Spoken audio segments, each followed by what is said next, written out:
4 football's done. Week 4 is done. My name is Michael Vitt. And I'm Mike Vitt. And we're just two Vitts talking shit. And mostly about football. Almost entirely about football. I don't think we've ever talked about anything but football. But it's been 4 weeks, 5 podcast episodes. And I got to say, I've had a lot of fun. Yeah, been a good time. If I can reflect on anything through the first quarter of the football season, this has been the most fun I've had watching football. So I'll say that. Yeah, I'll go with that. You and I have enjoyed watching football for a long time, and we are two Vitts talking shit all the time. All the time. About football during the football season. Even not during the season. Fair enough. We are off season talking shit as well about football. So, but yeah, doing this has been a lot of fun. Hopefully people are enjoying it and they'll continue to listen. So Hell yeah. Big week this week. A lot of stuff went on. I mean, just like every week, except we got new stories to talk about. I've got a couple personal things I want to talk about before we get into our 2 personal football teams. But do you have anything specific you want to talk about first? Any big stories? No, not anything really big. I think it's a recap of the first quarter of the season, which is a big time. Okay. A little sad that we're already this far into the season. I know. We're like what? Not exactly 25% of the way because there's 17 games now. 17 games, right? We're like 23.06 or whatever. Either way. But just about right there at that first quarter mark where we start to look at how teams are grading out. But I don't have we have a couple topics we'll discuss today, but nothing too crazy for me. Yeah, I think first quarter of the season's when you say it a lot, but it's when you get a real look at what each team is now. We're kind of getting solidified thoughts about each team. Some teams were expected to be really good and are not really good, and some teams were expected to be really bad and are really good. I think, a lot of people forget about how schedules work, and some of these teams that, have really good records are playing really bad football teams because they were also a really bad football team last year.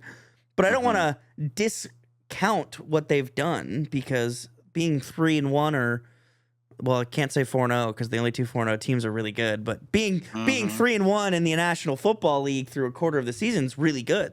Doesn't matter who you played. Yeah. So for me, I got a couple stories that I think will, show us what teams are, in my opinion, throughout what's going on for the rest of the season. But first thing I want to say is I think it's time to give up on the Titans. I don't know if anybody else still believes in them, but I'm giving up on them 4 weeks in because they look like doo-doo. They're terrible. On that note, their starting quarterback, and I quote, says his team looks like ass. Yep, they look like ass. Straight out of the quarterback of the leader's mouth, which I like brutal honesty, right? At least he's honest about it, and it didn't seem fair enough. It was a frustrated we ass, but I mean, what else are you supposed to say? I like the little, I like how he said it. It's a lot better than the professional statements that most quarterbacks say. So that was funny. But yeah, they're terrible. They're so bad. There's not even anything positive to say about them outside of Cam Ward's a rookie and maybe he'll become better. But their offense is trash. They have no star player to name. Their defense somehow is worse. It's just a mess. So moving on from them, we could do that's a lot of bad stories. We could do a happy story. The Giants got some life in them. All they needed was Russ to not be their quarterback. I think they've had life in them a couple games this season, but Russ gone, Jackson Dart in, Giants all of a sudden got some life to them. That was cool to watch. It was fun. I was one of the things I was high on was, man, if they put Jackson Dart in, him and Scattaboo are gonna be leading that team to victories. Okay, so you're all in on Jackson Dart, and you think that's the fix? No, Jackson Dart isn't the entire fix, but Dable has his quarterback now. So the head coach got the guy he wants. So there's gonna be a lot more going on in that locker room now. I think, Yeah, I think the week 1 boost the week 1 boost from bringing Jackson Dart in, much anticipated. It was a matter of when, not if he was going to play this year. Yeah. Coupled with what you saw in that game, they played the Chargers, who I don't think anybody had the Giants beating the Chargers. Nobody. This in week 4. If you watched that game, which I know he did because we watched all the games, but that was a plays designed specifically for Jackson Dart. A lot of designed quarterback runs with the aforementioned Scatterboo as his lead blocker, which is a great back to have lead blocking for you. Yeah, but there was just a lot of things designed specifically for Jackson Dart that, because nobody's seen him play, because nobody's seen the game plan for him, they probably cut the Chargers off a fair amount. So we'll see how it goes the next few weeks even. But they certainly had a lot more life than they've had the first 4 games or the first 3 games. Yeah. And certainly if you looked at the post-game hugging and near kissing from the coach to Jackson Dart. Dable and Jackson Dart were making out. Yeah, so it was obviously a big thing for them. Big win by them. Chargers are decimated with injuries, and the Giants got after Herbert quite a bit. But yes, they did. A little bit of life there in New York for the Giants for sure. All right, I'm gonna move to later on in that day, which is the Chiefs-Ravens game. Wow, were we wrong about the Ravens bouncing back? I think the Detroit Lions broke the Baltimore Ravens in a way that cannot be fixed, because for the second week in a row, Lamar Jackson looks to have quit on his football team. Yeah, I think the Ravens are broken, period. I don't know if the Lions necessarily broke them last week or if they were I think there was a straw that broke the camel's back. Yeah, maybe so. I mean, they don't look good at all. They've got a lot of problems. That was the second time that Lamar had ever been sacked 7 times in a game. Like, it just... Yeah. I saw something on Twitter. Somebody tweeted it. I don't know who. Don't have the credits for you, sorry. But somebody tweeted, like, something along the lines of, watching this game, it seems like Lamar is not making those plays that the Ravens would rely so heavily on for them to win games. Like, he's not making those miraculous runs out of nothing, or making those crazy throws that he would make,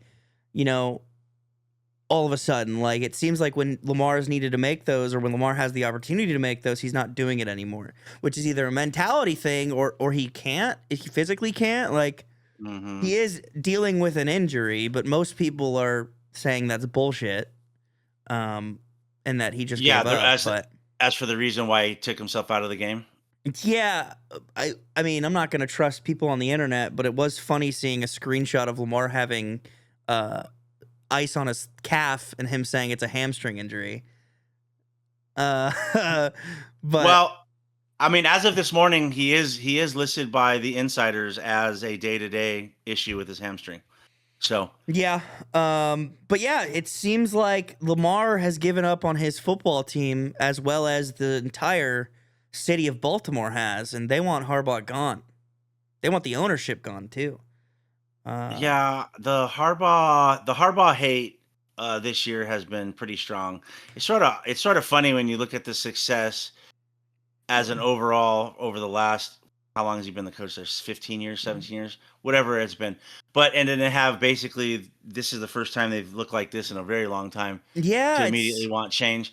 I think part of it is Lamar is getting older. He's made a concentrated effort to not be outside the pocket and run as much. Yeah. So whether that's conflicting with what makes him as good as he is, and so it's just not working out, or whatever else is going on, but they're 1-3, and they've played tough teams. Let's not get it twisted.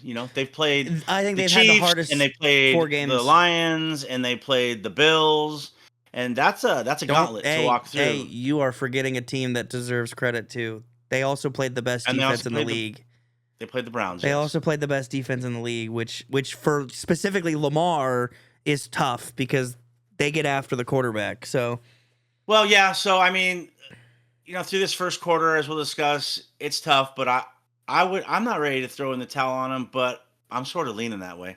I'm only throwing in the towel because their starting quarterback did. Like that's what I'm saying. Fair enough. I mean, yeah, fair enough. Maybe that's the way the rest of the team will do. Your team's leader gave up.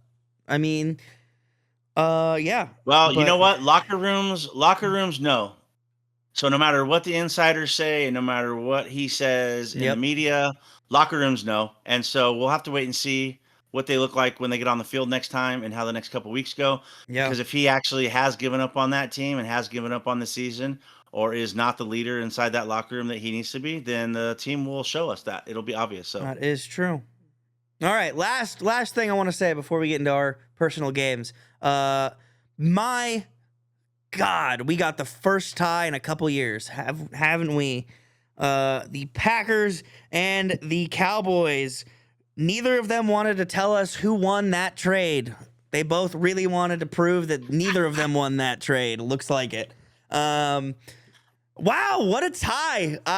The Packers threw the football game away in the last seconds of overtime. What the hell happened there? I mean... Well, I'll be honest. If you talk about who won the trade, if I had to say today who won the trade, it's really hard to say. But I would say based on the fact that in a head-to-head matchup that Micah Parsons had... Did he have one sack? One sack and three tackles total.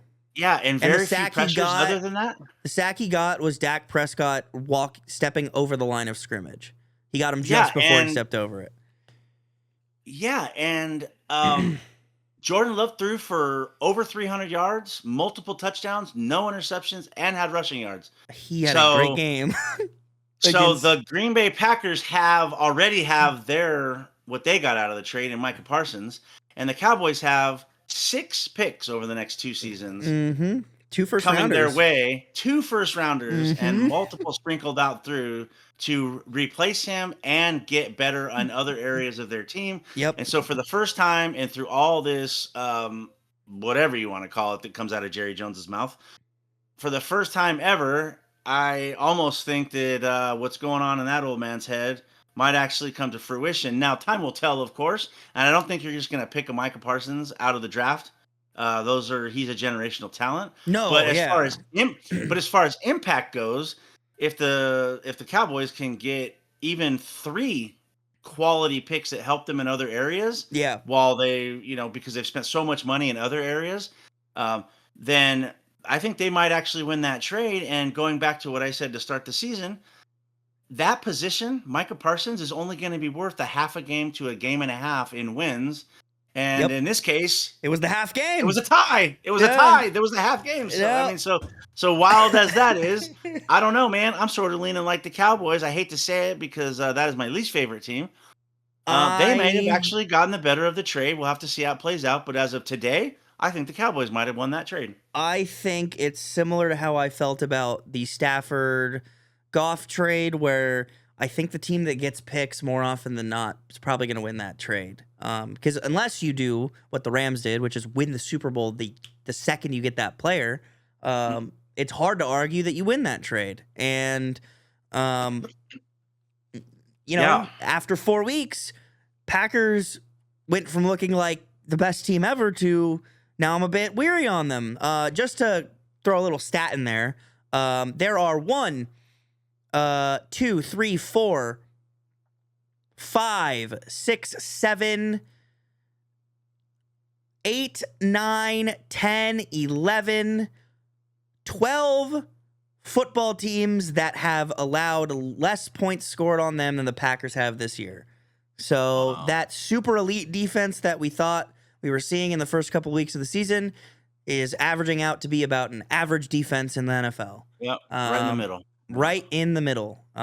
In their division alone, the Vikings have allowed less points scored on them than them. So, and the Vikings actually have a better point differential than them. So, interesting. Yeah. Just looking at pure offense, defense, points scored stats, that's what that looks like. So, let's get into our teams though. Do you have a preference on who talks first? Do you want to go with the good news or the bad news first, I guess? No, we'll start. We'll start with the bad news. Okay. We'll start with the bad news. So people who watch the program or that know us know that I'm a Raiders fan and I wear my Raiders stuff. Yep. I do the podcast. I do have a fair amount of Lions attire and stuff to wear. And so throughout the year, you'll see me change based on my mood. Today, I am wearing my Raiders stuff. That is purely out of the hope and prayers that the start of this season and the first quarter will be gone and we can start a new chapter as we go into the next part of the season. Having said that, last week and the first 3 weeks have been an absolute dumpster fire, in my opinion. It's been frustrating to see all of the hopes and dreams I had with the new coaching staff. I've been sort of disappointed in that. When the coaching staff changed to start the season, I was very happy that Pete Carroll was going to come and bring Chip Kelly on offensive coordinator and bring what I know to be, at least if nothing else, great culture builders with Pete Carroll, great locker room coach, great players coach, and then Chip Kelly, who's an innovator in offense and someone who I have watched go from place to place in his career and do fantastic things. So I was very happy when we picked up Geno Smith. I was absolutely concerned. I did not like it. But then I had to sit back and think, the last time Geno was really decent was with Pete Carroll in Seattle. And I thought, okay, them reuniting. Geno's been very accurate, very few mistakes in those last couple of years in Seattle when he had a resurgence of his career. And so I was very, at least optimistic, let's say. Okay. And then the season started. And Geno had a great week 1. I was very excited. And then the last 3 weeks has been absolute garbage. Dumpster fire. So just into last week, Geno was 14 of 21 throwing the ball for 117 yards. He had 2 touchdowns and he had 3 interceptions, all of them on the Raiders side of the 50, which is mind-boggling. Yeah. 2 of his interceptions, if you played them back to back, you would not know that they weren't the same play. They were literally, oh no, it was literally the same play call against the same defense. He threw it to the same person, and the same person on the defense intercepted the ball. Wow. You couldn't tell that they were even different. And I get it. Defenses are tricky in the NFL. Yeah. They're going to beat you sometimes. Yeah. But when they beat you twice in the same half, on the same exact play, then that's a problem. Yeah. That's a problem. So Geno Smith, I think, basically single-handedly cost us the game, the Raiders. And a lot of people that I read in, on the internet were complaining about, well, why doesn't some other part of the team pick him up? And the Raiders defense only gave up, I think it was 9 points off of those 3 turnovers. They were all on the Raiders side of the ball, which I think is fantastic. Yeah. Raiders defense played awesome this week. Max Crosby had a interception this week, his first interception. He did. His first career interception. Really his first crazy. Career interception. I was very surprised to hear that. And, the big story that was really a bummer, I think the biggest bummer for me out of all of this, other than Geno Smith, I'm really concerned about that, because he now has 7 interceptions, which leads the NFL. Last year, he had 10 interceptions the entire year. So through the first quarter of the season, he has 7 already. We had Ashton Genty showed up this week. And by that, I don't mean to say he's been playing he's been playing hard. I don't blame him really almost at all for what's happened as far as his stats. But this week, offensive line did a much better job run blocking. There was a little bit of different wrinkles in Chip Kelly's. We finally got to see him run outside the tackles, which is nice instead of just running up inside every time. Yep. But there was some holes up inside this week. And so he did run for 138 yards. He had a total of 3 touchdowns this week. 3 total touchdowns. Every touchdown one scored. On the ground. Yep, 1 on the ground, 2 in the air. So he accounted for almost the entirety. And the Raiders ran for over 200 yards for the first time, I think, in like 2 years. Between him. Yeah. So there was a lot of good stuff and then just some really mind-boggling things.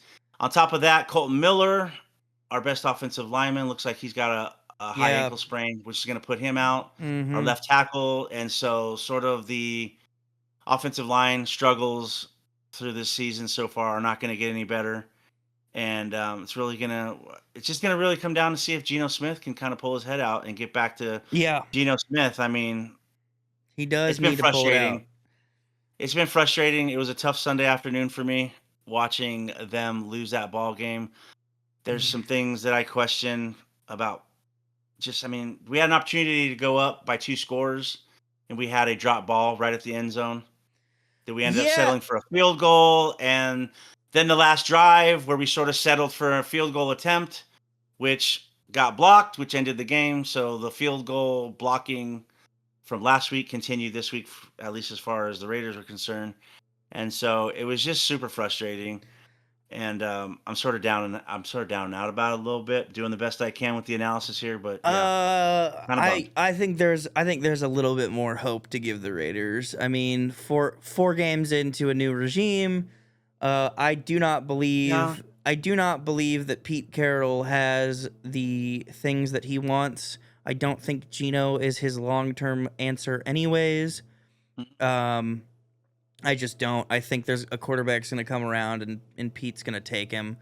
But when it comes to looking at who you've played, how you've played, right, watching the games are rough. I think a lot of what we've watched so far has been rough, specifically on the quarterback standpoint for the Raiders.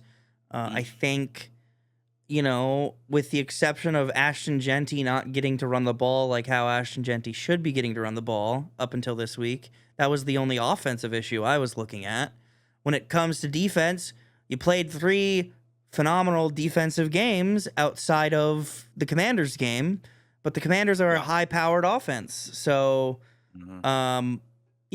you beat the Patriots, which was expected. Chargers, right, and the Commanders are 2 pretty high-talent teams, and the Bears game was really, really rough. Really rough. But I don't know. I think the Raiders are in the early stages of a rebuild. I know it sucks to say that they're in the early stages of rebuild for like the 10th time in 25 years, but they seem to have pieces that I think will build into a really, really good football team. We'll know how we feel about them, or I'll know how I feel about them in a very, very real way when they play the Titans at home 2 weeks from now. Because if they do not embarrass the Tennessee Titans at home, then I'll have some serious concerns about the Raiders as a football team. Otherwise, not much for me to say about them other than let's see how it plays out.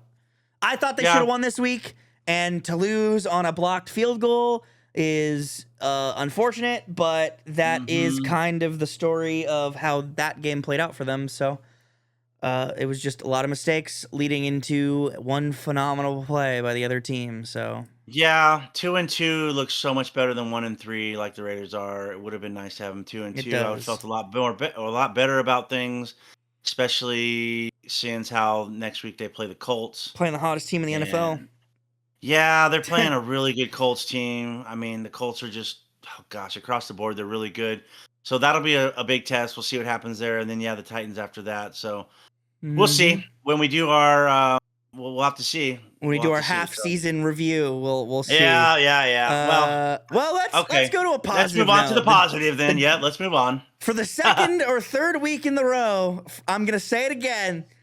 The Detroit Lions are still here. Nothing's changed. We are still the high-powered super team that, honestly feels untouchable even though we've lost the game. We have... Just for quick stats, we have scored the most points in the NFL through 4 weeks at 137. We have the highest point differential in the NFL. I believe it's 44 points, 45 points. I'm not sure the exact number. We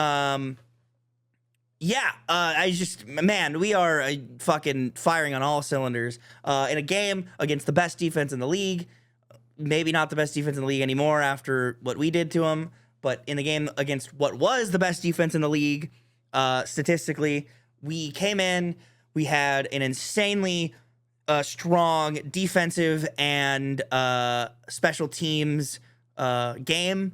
Our offense was not playing to its best abilities by any means. We were struggling throughout the entire game.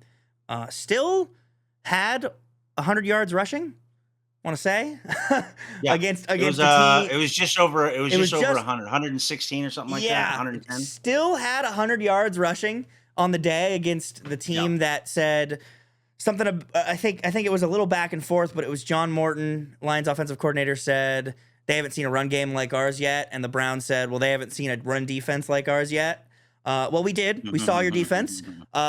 We doubled the yardage that you guys hold people to on average, and we embarrassed you. So I'm gonna say that. Our defense was really the standout of the week, though. They played really good, turned the ball over, set the offense up for touchdowns left, right, and center. Special teams also. We had a punt return for a touchdown. Jake Bates hit a 58-yard field goal that looked like it should not have gone through the uprights, but that thing whistled its way through to make it in. It was a good game. It was a game that shows you that your team is complete, right? Even when the offense isn't playing at its best, we still put up 37 points, right? 34 points. We still put up 34 points and held our opponents to 10 points. Like, it's really awesome to see as a fan of a football team that looked like the Raiders for the first 15 years of my life. Oh, shots fired. Okay. I'm sorry.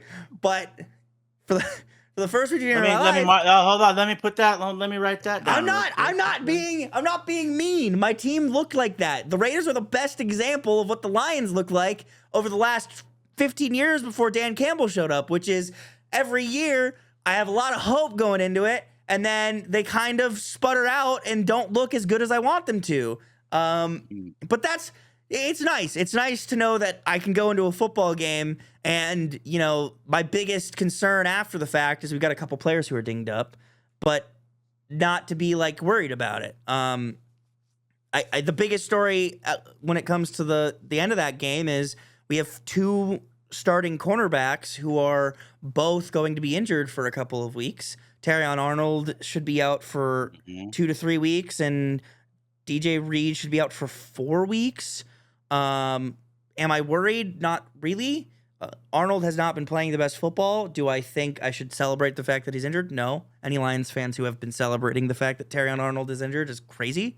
But he hasn't been playing that great, so, I mean, he's struggling, so I can't imagine the guy that comes in plays worse than he has. He's been playing really bad football. DJ Reed being gone sucks because we lose depth, but, I don't think the Lions have shown that injuries will slow them down at all. So, unless, 20-plus players are on IR, then I guess you get slowed down a little bit, but that only took us to the second round of the playoffs last year, so... we'll see. Year was tough. Last year was tough on injuries, so hopefully that's not going to be. I'm feeling good. Future of the Lions schedule is really nice too. Now that we're through that first 4 weeks, I look at what we have coming up, and I go, wow, I'm actually not that concerned. We have the Bengals next Sunday. The Bengals just played on Monday, so they have a short week. Then we have the Chiefs the week after. The Chiefs are also playing next Monday, so we'll have the Chiefs on a short week too. I do have some concerns about that, but I'm not too worried. And then we have the Buccaneers at home and the Vikings at home. Vikings are going to be without J.J. McCarthy still, and they did not look as good as they did last week. So, I'm pretty excited for how the Lions schedule is looking. Up until we play the Eagles, I think we have. Up until we play the Eagles, man, I think we have, 5 weeks of football that we could win very, very convincingly. So. Yeah, I'm pumped. I'm excited. The Bengals are decimated, so next week should be, every game. You're still playing an NFL team, but still playing an NFL team. I think Trey Hendrickson's hurt too. Oh, is he? He got hurt. He got hurt halfway through the game, the Bengals game yesterday. I don't know if he went out, but he did. He did get hurt in a concerning way. So. We'll see. I don't know. I don't know what to make of the Chiefs yet. So I'm not sure that I'd mark them just yet. I think the Chiefs Buccaneers did what I said they would do. I think the Buccaneers are good too, and I don't know. And then I think the Vikings aren't going to be all that difficult. I think the Commanders have taken a step back. I think the best team the Lions play over the course of the next 5 games they play is the Bucs, followed by the Chiefs, and then the Commanders, then the Vikings, and the Bengals.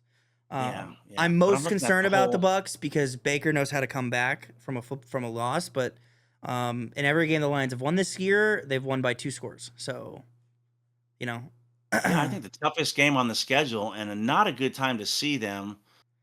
We'll see what injuries and the rest of the season plays out on both sides, for both these teams. But the Rams in the middle of December the Rams in the middle of December is not a fun one because that's the beginning of the last quarter of the season, and that's going to be a stretch that I would imagine that's going to be a big game right there. So pin that on the calendar. What I do like too is I'm looking at what people saw as like a juggernaut schedule that the Lions were going into, with a lot more hope, and I'm realistically looking at it like we have a 2-week stretch of really tough games with the Chiefs and the Bucs, and then we have the Eagles, we have the Packers 2 weeks later, and then we have the Rams 2 weeks later. And every other game that we play is a game that I think the Lions can win, even with a couple injuries, even with a couple banged up players. So it's depending on health, I think the Lions should be good. Hopefully it's another 15-2 season. Yeah, I mean, there's definitely reason to be optimistic where you sit right now, certainly. And they did look good. And a lot of the concerns I had have sort of been dispelled at this point with regards to the offensive line shuffling a little bit with the loss of the retirement of Frankie Ragnow. Oh, yeah. And then the loss of the coordinators, which I recognized, but I was less concerned about. I thought the on-field loss of talent was going to be more detrimental, and so far that's proven to be correct. Jared Goff has not been sacked in the last 3 games, by the way. I want to mention that. He has not been sacked in the last 3 games. Right, and that's been a huge thing. I think that's for preseason analysis that we talked about in our first pod. That was my biggest concern. It's sort of at this point, it's not really a concern. And the defensive coordinator that Dan promoted, Kelvin Shepard, has done a phenomenal job. I mean, phenomenal. And the little bit of hiccups that we saw maybe in that first game with offense, Dan Campbell has now been involved in play calling a little bit, too, right? He did involve himself a little bit. So I mean, I think it's things are going quite well at this point. So, as long as the Lions continue to prove the haters wrong, I can't complain. So keep underestimating them, please. They play better when you do. So good week and good start to the season for the Lions. So good job. All right, let's move into what we would usually be doing right now is talking about each upcoming game for week 5. But as it is the quarter of the season, I feel like it is time for us to discuss, where everybody stands and, give our official thoughts on where we think teams are for a quarter of the season. Okay, let's do that. Let's break it down. Go ahead. Yeah, I'm gonna do it by divisional standings. Is that good? Does that sound good to you? Yeah, I got it broken down into by record. But you got it broken. We can do it. Let's do it by record. Okay.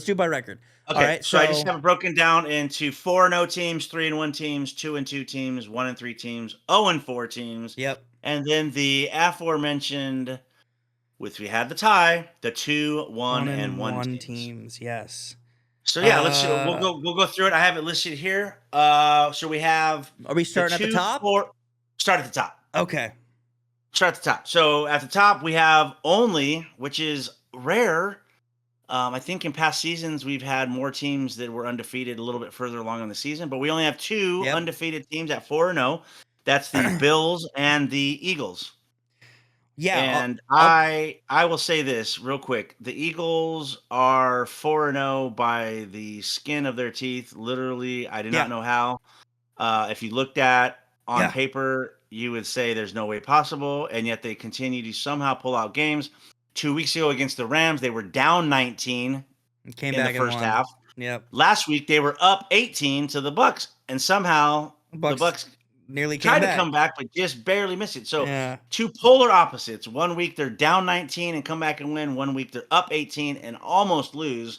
and somehow, some way, they're pulling it off. There seems to be unhappy people in the building still. AJ Brown. AJ Brown is unhappy. Yes, because of his production stats and usage, and Saquon Barkley has produced almost nothing when compared to last year. I think. He's last year through 4 weeks, he was averaging 130 yards per game. This year through 4 weeks, he averages around 60, maybe less. So less than half. He doesn't have, what did he have, like 2 touchdowns this year? I don't know, man. When I look at the fantasy thing every week, it doesn't seem like he's getting many points, though. Let me tell you that. Yeah, that's So I don't know. That's a 4-0 team that's hanging on by a thread on the. Let me cut in here. Let me interject. Go ahead. Okay. Because I want to agree with you so bad, because if there's I know you one do. team You're, I dislike, you're such a fan of Sirianni. Yeah. I dislike the Eagles, but. Okay. They played the Chiefs. Yeah. Which is the team they played in the Super Bowl. At home. They played the Chiefs in Kansas City. They played the Rams, which is a playoff caliber team, a team that is very, very good. And they played the Bucs, which is another playoff caliber team that is very, very good. And then in week 1, they played the Cowboys, who are a divisional rival, who have looked really good against teams that are really good this year. So, yes, they're getting by, barely winning some of these games, but they're against all really, really good football teams.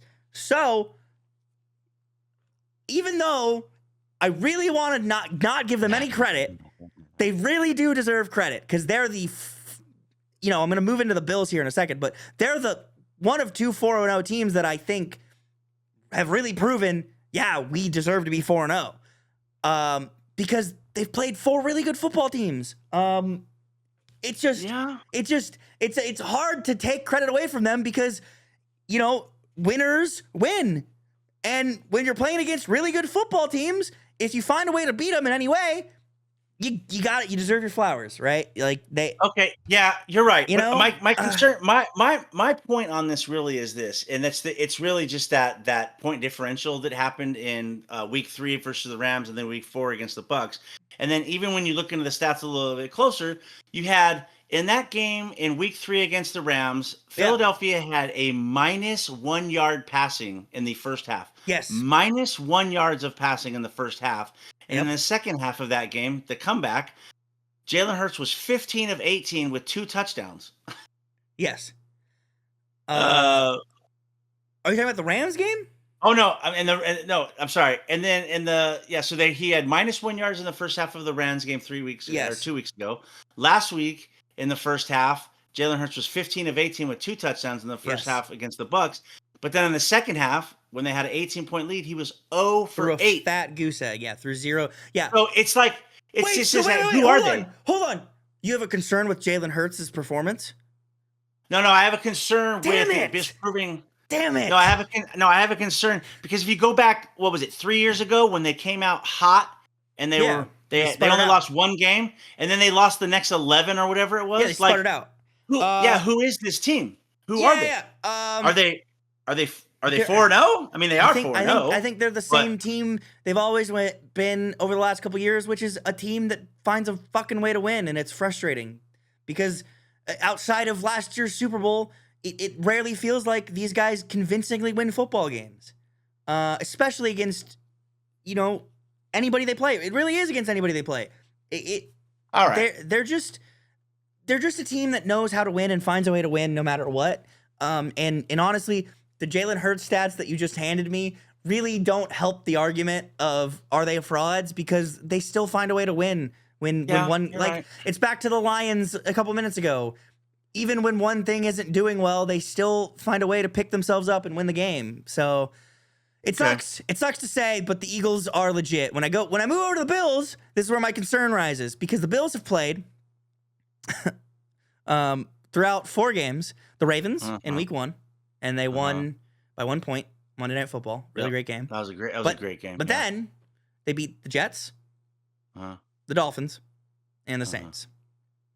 So that is where I have concern. And I think this is more of a case of AFC versus NFC when it comes to level of play. I think the AFC has not even 2 juggernauts, but really only well, actually 2, I guess. You could add the Colts to that list now, right? But the AFC has 2 to 3 super teams, and then sputtered through are a couple really good teams. But when you look at the other side of the league, I think the NFC has a lot more talent when it comes to football. There are significantly more football teams that are really, really good and really, really competitive. And in the case of specifically the Bills and their division, the Bills have played in a poverty division since the Patriots lost Tom Brady. The Jets, the Dolphins, the Patriots all suck. Outside of the Dolphins, one good season, they all suck. So the Bills have a really nice stat pattern, which is a 6-0 divisional record every year because of that. And I think it exposes them. There's a reason the Bills haven't gone far in the playoffs, or at least to the Super Bowl at all since Josh Allen has joined that team, right? No, correct. Yeah. So if I have concern over any 4-0 team, it's the Bills. The Bills concern me the most. So what I'm hearing, so you're saying that the Bills are frauds at 4-0 is what you're saying? I think the Bills are unproven as a 4-0 team at 4-0. Unproven. They're okay. unproven In Philadelphia, even though they seem to be Jekyll and Hyde, they find a way to win. Because they find a way to win. Well, they find a way to win against really good football teams. Is what I'm saying.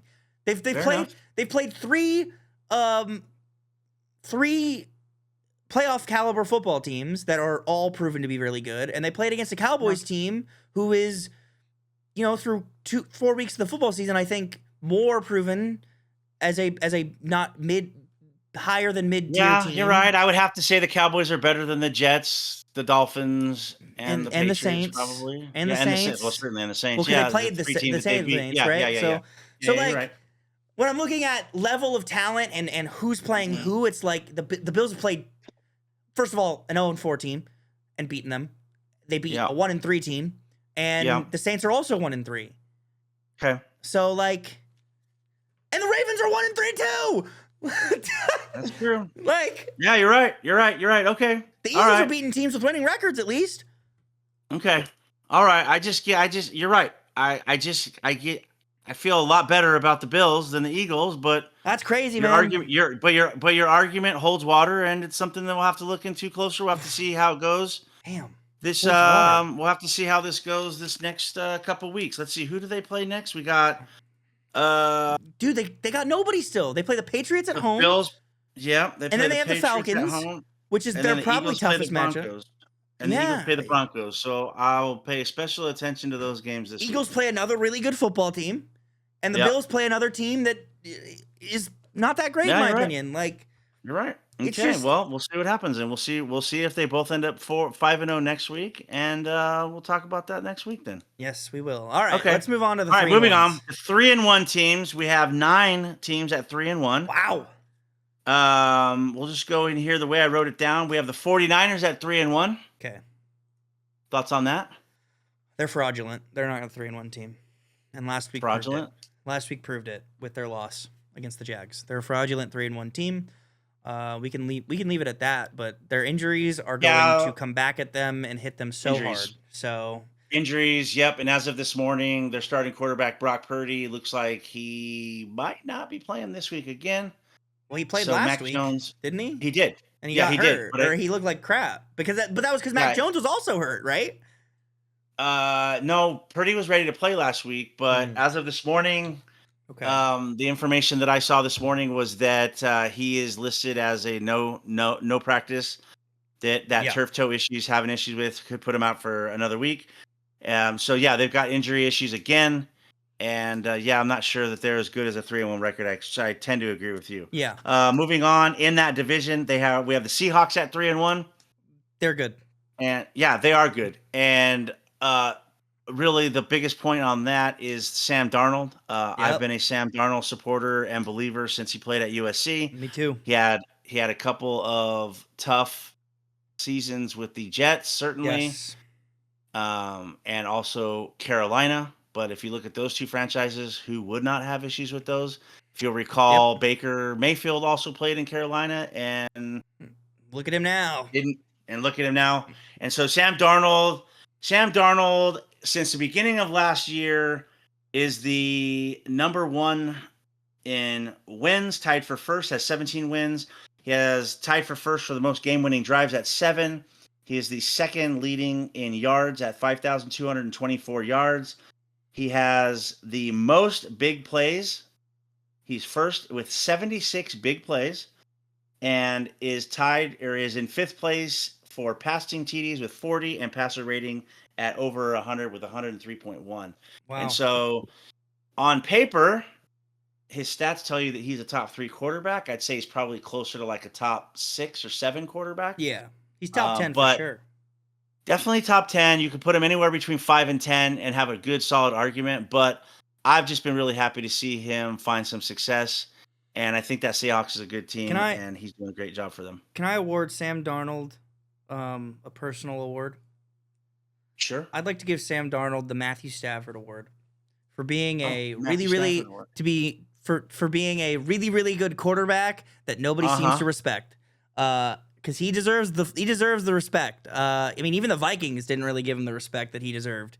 After he played, and I mean, he had a tough ending of the season last season. You play 14 great football, 15, 16 great football games, man. You struggle in one. Like, if you're a legitimate team, dude, you're gonna win that game, right? So it's not a blame. Yeah, I mean, I'm a Sam Darnold supporter. But admittedly, he did not have his best game he looked like shit shit at the end of last season.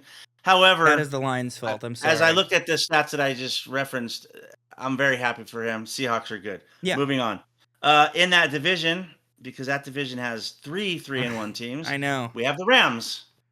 The Rams, and by all accounts, the Rams are far better than I thought they were going to be. I was not a Rams believer. Matthew Stafford could not walk up until the opening snap of the actual season starting. I wasn't sure if he was even going to play this year. And now and now they're 3-1, and most people who talk football have them very high in the rankings and talk very highly about them. Last week they beat a team that I'm very high on, the Colts, and I think that was more of the Colts losing the game than the Rams winning the game. But I mean, they won, so they're 3-1, and they look really good. They really do, man. Yeah. I don't think I'm gonna give them any credit for their first 2 weeks because they played 2 really crappy teams, but against the Eagles, they put up a really big fight and then let the game go. And against the Colts, they were kind of, I mean, the Colts did lose that game for themselves, but the Rams played a really good football game against the Colts. So I think the Rams are legit. Yeah. I think they've been legit. I mean, Matthew Stafford threw for 375 yards and 3 touchdowns against the Colts. Crazy. Especially with the changes on the kickoff. Throwing for over 300 yards for any quarterback is really good. The field has been shortened, so significantly. When you throw for that many yards in a game now, that's good. I'm high on them, so I think they're good still. They're not fraudulent 3-1 team. No, they're not. Yeah, no, they're a good 3-1 team, and I'm actually more bummed than anything. Not because I'm concerned necessarily as far as, the NFC teams, because they're in the NFC with the Lions. Mm-hmm. But if you could avoid seeing the Rams late in the season or in the playoffs, they're hot. That'd be ideal. We just talked about it. Hey, Lions are going to see them in the middle of December. So I will say this: when the Lions have met the Rams in the playoffs, they've beaten them. So that's true. Okay. So, moving on to the Bucs. Oh, yeah, they're not frauds. No, they're not frauds. They're a solid team. But, all of their wins have been major comebacks, and they just couldn't quite squeak out one against the Eagles this week. The most concerning thing for me, was the 2 wins that they had on the Texans and the Jets. Texans suck. Jets really suck. So, but they play like this every week. They're kind of the same every week. Doesn't matter what opponent they play. They kind of go in. First half, they look like shit. Second half, really, the fourth quarter, they look really, really good. So, Eagles found a way to beat them. But I don't think they're fraudulent. I will say their point differential is a 0. is a flat 0. They have scored 97 really? points, and they have allowed 97 points, which is kind of weird. That's shocking, really. 4 weeks into the season to have a 0-point differential, but I think they're good. They play football the same every week, and in 3 out of the 4 games, it's won them. So, all right, say the Lions now. Say the Lions. No, I'm gonna save them for the last. Sorry, I already planned to save them for the last. That's fucked up. I saved them for the last. They were supposed to be after the Rams, but I skipped them. So that's why I was pissed. We're gonna go now to the Chargers, the 3-1 Chargers, who first part of the season, I was not a believer in the Chargers. I thought the loss of their left tackle was going to cost them a ton. It didn't. Joe Alt moved over there. They did a really good job. Then they lost Najee Harris 2 weeks ago when he blew out his Achilles. And then Joe Alt went out this last week, beginning of the game, and he's going to be out for a while. And when that happened, Herbert started getting punched in the face a lot and had struggled like terribly, and he was on his backside all game. And the Giants basically punched them and pushed them around. And so there's some major concerns there. Everything that I thought was going to happen to start the season looks like it may actually come to fruition. Yeah. And so we'll see what Harbaugh can do to right that ship. They're obviously going to have to make some changes in their offense because that that offensive line is now decimated. They need to move quicker, man. By losing 2 of probably the top 5 or 8 offensive linemen in the entire league, both of them lost now, and so we'll see what they're going to do. I still think they're formidable. I still think they're a good team, but they are a little bit less scary. On a personal note, the Chargers are in the AFC West with the Raiders, and they've won all their games have been wins in the AFC West, so that's a great start for them. But we'll see how that actually comes and plays out. I only hope that the Chargers don't end up falling into the same trap. Not falling into the same trap, but following the same path the Bengals have, which is their quarterback gets destroyed every play because of an O-line issue. I really don't want to see Justin Herbert suffer the same fate as Joe Burrow. So yeah, neither do I. I mean, obviously, I'd like to see the Chargers lose, but I like Justin Herbert. I like Joe Burrow. I like Joe Burrow too, dude. I think those players in the league are good. For that matter, losing Lamar Jackson would be not good for the league. So yeah, I don't want to see these quality quarterbacks, really any quarterbacks, get hurt. Certainly not situations where they're just getting pummeled all game because their offensive line can't protect them. So okay, let's move on to the Steelers. The 3-1 Steelers. Yeah, me too. Hey, so that's me too. This is the same story as I had for the Bills. Look at the teams they've beaten. They beat the Jets barely by 2 points. They beat the Patriots by 1 touchdown barely, and they beat the Vikings barely by 3 points. The team they lost to were a very, very good football team in the Seahawks, and the Seahawks beat them by 2 scores. So that's my thoughts on them. I think they're fraudulent. Yeah. So their defense is really good. And Aaron Rodgers has sort of steadied their offense. I don't think that their offense is particularly great. They did have a really good running game this week on the ground with Gainwell. And Metcalf had his breakout touchdown where I think it was a 68-yarder, which was basically all him. It was just a slant. Aaron Rodgers only had 200 yards on the ground total, but he sort of has righted and calmed that. That side of the ball has been a dumpster fire for them with under Tomlin. Certainly since Ben Roethlisberger left a couple years ago. Even the last 2 years of Ben Roethlisberger was a dumpster fire. Oh yeah, because he couldn't move anymore, and he was just a statue back there. But yeah, I think they're a little bit fraudulent 3-1-2. But I will say this because you've mentioned it a few times now when you're looking at who the teams are beating, and I do think there is some credence to that. It's the NFL. If you're beating teams that are, it's still the NFL. You win a game, you win a game. Yeah. Those are still the best of the best, and you see it all the time where an underdog team or a team that we would look at and say that's a garbage team beats the far better team. So they're, I get where you're coming from, but at the same time, they're still going on the field and beating the teams, and so They're 3-1. To me, and again, it's how they're playing the schedule. They're playing the schedule that they're given. Yeah, so I exactly. mean, you still got to win those games. Yeah, so. but you got to think. You got to think about what's going on. It is like the Eagles have beaten 3 playoff caliber teams, and the Bills have played one team that went to the playoffs last year, but I don't think is a playoff caliber team. So, no, you're right. When we come back to this, it's the same story. The Jets are not a playoff caliber team, and you let them put 32 points on you. That was game 1 of the season, so that's true. You're right. That's true, right? You're right. You know, but the Vikings, playing with a backup QB, you still allowed them to nearly come back and beat you. Even after having an insanely productive offensive day, like, it is when you watch these games too, you feel it as well. I think the media really, really loves to ball wash Aaron Rodgers. And so, the Steelers are 3-1, but nobody's talking about the issues that I think the Steelers do have, because they'd much rather put Aaron Rodgers' face on the screen and go, look how good he is, guys.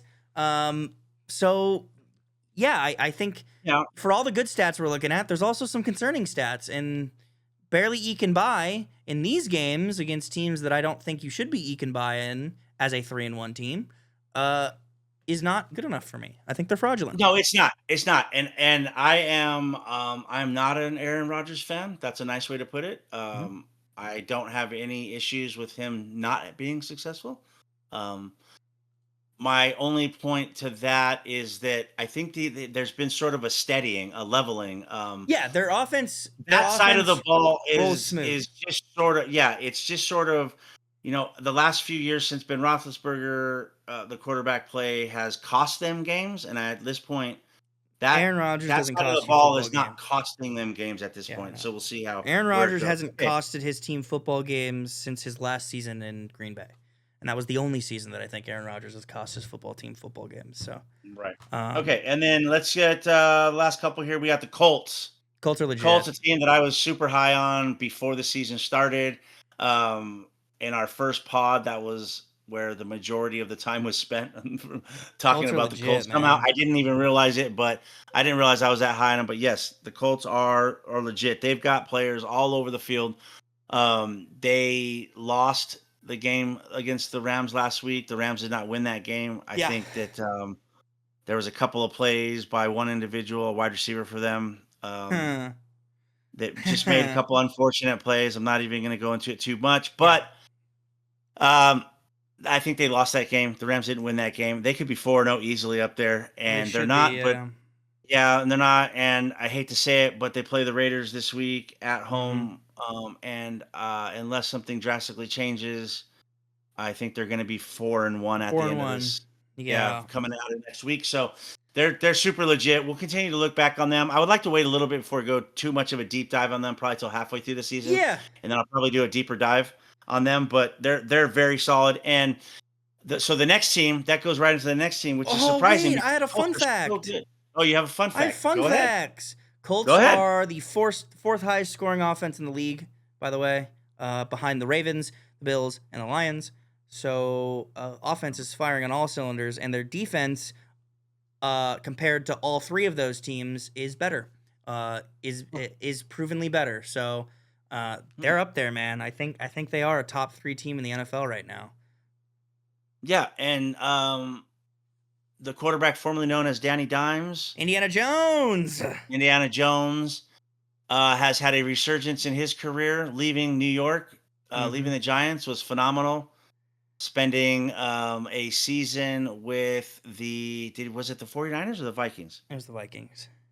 Okay, either way, either one of those teams would be a great place to go to sort of write your career a little bit under those 2 head coaches, and he looks phenomenal. So I'm very sort of happy to see that, because I like to see quarterbacks do well, especially when they get put in crappy positions and then they go to new teams and they find new life. So but that leads us into the Jags, which is sort of funny because the Colts are so good.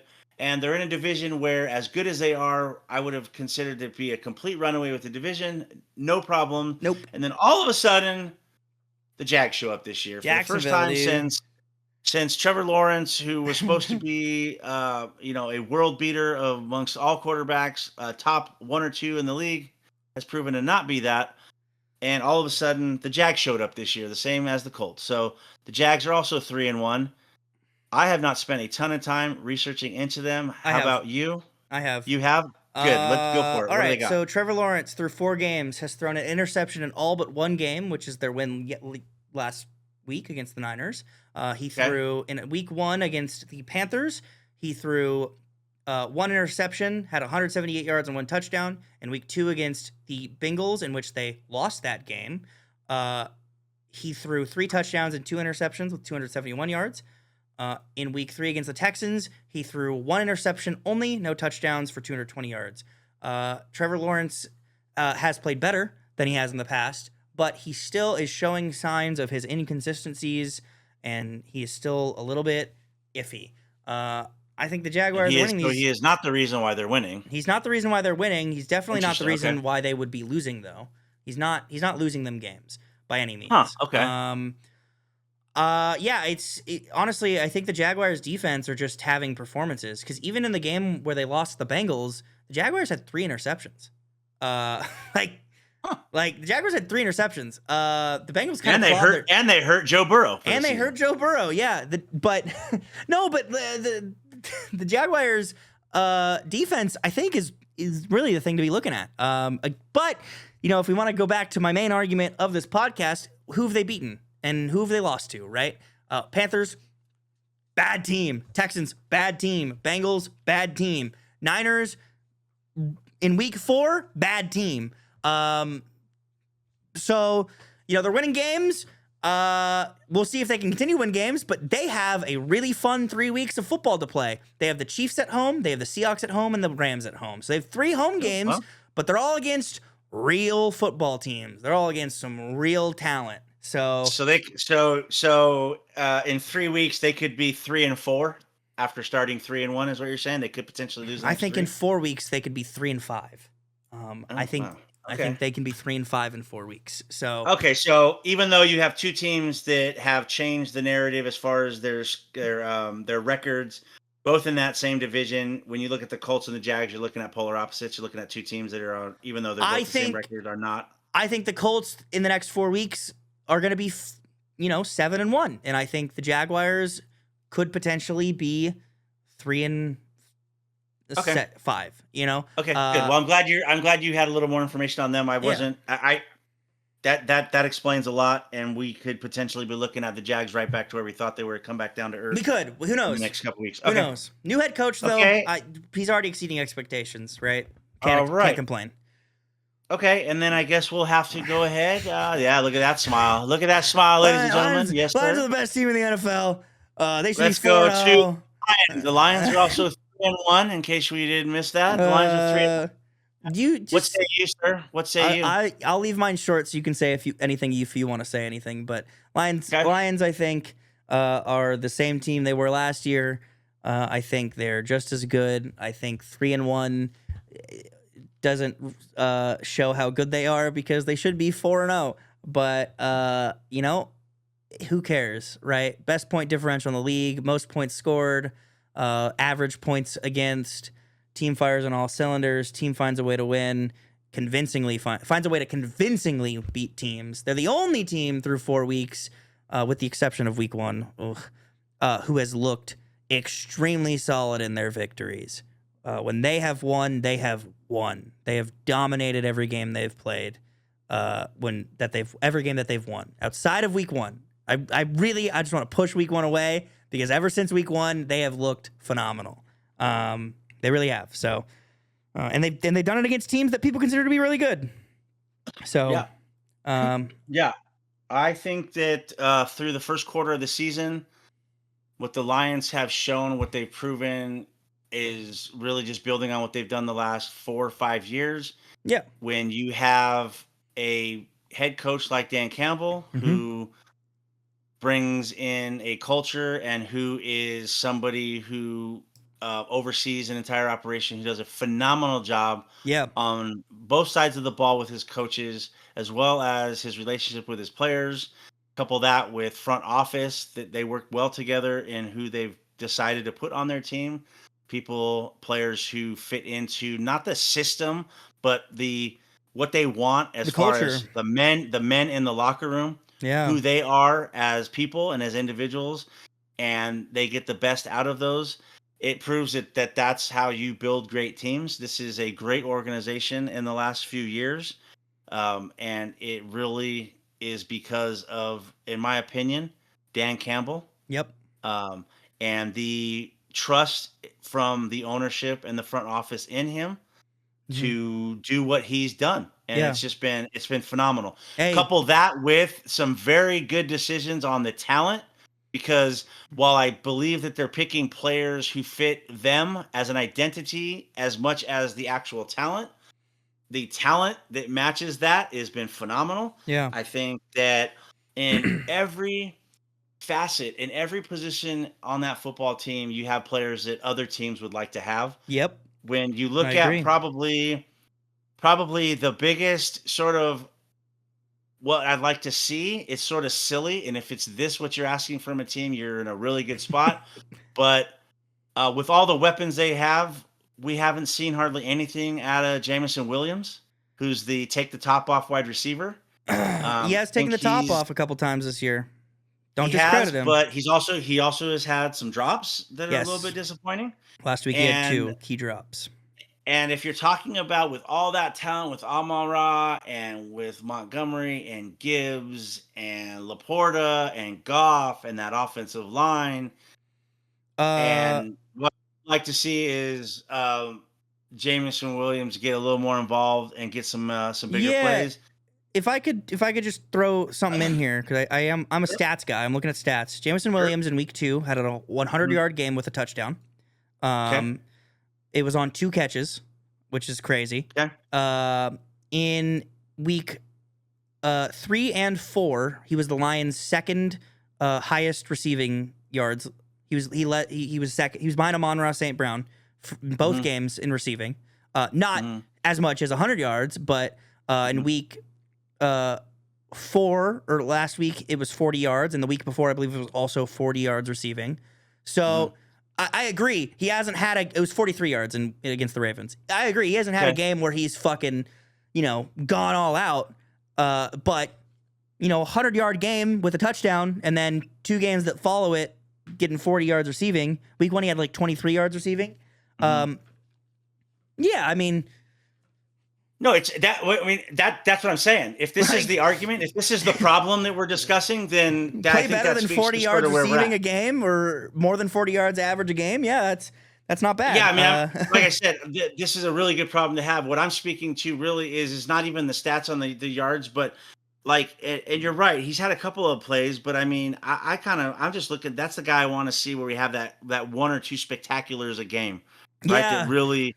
That deep threat that scares, it opens up that 18 to 20 yard range for the other guys, for Amon-Ra and for Laporta, and then also just the drops. He's had a couple drops in plays that are kind of disappointing. So, like I said, that's a really sort of a nitpicky thing to have a problem with. Yeah, that I think just speaks to where I think the Lions are, and really what that Dan Campbell has built there. So don't forget, you got to give Brad Holmes credit too. He's done a great job as a GM. Yes, you're right. And that's what I said from the front office. Between him and Brad Holmes, I think they've done a phenomenal job. I just really think that the inside the locker room stuff is really where the team's built. And that's where the credit goes. So let's move on. Let's move quickly through the 2 and 2s and the 1 and 3s. Yeah, let's go. We can talk about them, but let's go 2 and 2s. I'm going to list them. We'll just hit on a couple teams as I go through. We have 2 and 2. We have the Pats. We have the Chiefs. We have the Denver Broncos, the Cincinnati Bengals. Let's just do the AFC. The Atlanta Falcons. Okay, let's just do the AFC real quick. Pats, Chiefs, Bengals in the AFC. Broncos. And Broncos? Cool. Yep. All right, I'm gonna hit my 4 thoughts on it real quick. Patriots are still in rebuild mode. I'm not sold on them. I think they're right where they are. Chiefs are better than the record shows. They take time to get going. They're probably going to get going here in a couple weeks. Broncos have a really solid defense. I think they will continue to be exactly where they are right now.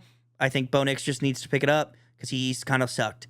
And last but not least, the Bengals. The Bengals are very lucky to have a 2-2 record. They should not have won the second game that they won against the Jags. They should be 1-3 right now. Okay. The Patriots, Drake May, their quarterback, is starting to look like the high draft pick that he is. Yep. They are still Mike Vrabel, new head coach this year for them, is starting to get that team turned around. Yep. The Chiefs are, I'm not sure if they're better than 2-2, but they're the Chiefs, and somehow they figure it out. So we'll have to just see. That's where we're going to put that on the back They haven't burner. signed that blood pact yet with the devil. Yeah. Hopefully Broncos at 2-2 are not impressive. I think that I would feel from the preseason stuff, 3-1 is where I think they should be at, but it's a tough league. We'll see what happens. Their defense, Bo Nix, they played against the Bengals last night, and so that doesn't tell me a whole lot. Their defense is just really good. The next couple weeks. Yeah, and the Bengals at 2-2, they were 2-0 when Burrow played, and they've been 0-2 and look like absolute dumpster fire since. So yeah. I think they have the worst point differential in the league. It's like 60 points or something like that. Yeah, it's garbage. Them and the Titans are at like 60 plus points. Yeah, it's another lost season, I think. So, moving on to the teams in the NFC, we have the Atlanta Falcons, the Washington Football Team, the Arizona Cardinals, the Minnesota Vikings, and the Chicago Bears. The Falcons, I don't know what they're doing. They lost 30-0 2 weeks ago against the Panthers, and then they came out and looked really good. Michael Penix had a resurgence last week. I don't know. Yeah, I don't know. Yeah, they're unproven. They're right at 2-2 where they should be. I'm not sold on them still. Bijan's having a career year. He looks insane. He has a phenomenal week last week. Yeah, he has a phenomenal week. I think he had 4 catches for like 150 yards. He averaged 3 catches for 150 yards. Some crazy number last week with a touchdown. And Michael Penix looked really good last week. And Bijan had 4 catches for 106 yards last week, and he rushed for 75 yards. Yeah. So, all right, and then Washington Football Team. It's sort of hard to tell because Jalen is still hurt. They're injured. They're playing backup quarterback still. Not sure when he's going to be back, but they've squeaked out a 2-2. They're also missing Terry McLaurin, by the way. Don't forget that. He's also been out. So, yep, he was out last week as well. So, I don't know. They won their first game without Daniels. Their starting quarterback was against the Raiders, and they made the Raiders look silly. And then last week they lost, and they didn't look very good. So no, they almost came back. The Arizona Cardinals are 2-2. They played on Thursday night against the Seahawks, and for 3.5 quarters, they looked exactly like I think that they actually are, which is not very good. Their quarterback, their number 1 wide receiver, on the sidelines just stares off into space like they don't know where they're at or what they're doing. They don't seem like a team that is playing football when they're playing football. No, they don't seem like a team. Like there's no emotion. There's no, like even their head coach on the sidelines, they're getting beat. He's just standing on the sidelines with his arms crossed, staring off into space. Like there's just no life.